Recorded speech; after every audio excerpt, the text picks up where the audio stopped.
तुझे वास्ता है सलाम का हमारी इन इबादत को कबूलियत अता फरमा परवरदिगार इन आंसुओं को रुमाल सैयदा में देखा इनायत फरमा परवरदिगार हमें रियाकारी दिखावे से महफूज फरमा आमाल में इखलास अता फरमा परवरदिगार मोहब्बत अहले बैत की इजाफा फरमा परवरदिगार यहाँ के मोमिनीन बहुत परेशान है परवरदिगार एक मस्जिद का बंदोबस्त करवा दे परवरदिगार तुझे जिक्र हुसैन का वास्ता शहजादे अली अकबर का वास्ता इमाम सज्जाद की गुर्बत और असीरी का वास्ता परवरदिगार हमारे लिए इबादत का बंदोबस्त करना परवरदिगार तुझे वास्ता अहले बैत अलैहिस्सलाम का जिनके वालिदैन इस दुनिया से जा चुके उन्हें जवारे मासूमी में जगह इनायत फरमा जिनके वालिदैन बाहयात हैं उन्हें सेहत और सलामती के साथ पूरे उम्र अता फरमा परवरदिगार तुझे वास्ता अहले बैत अलैहिस्सलाम का जिन लोगों ने हमसे दुआ की दरख्वास्त की उनकी जायज़ शरई हाजात पूरा फरमा परवरदिगार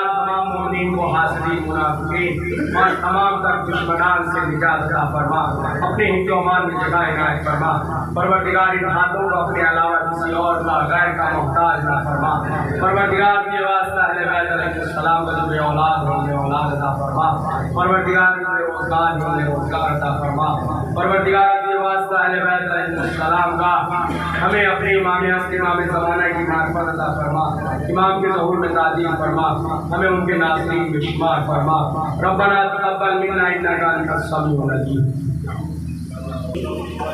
हे अज़ादारो अकबर की जवानी का मातम है अज़ादारो 4-5 शेर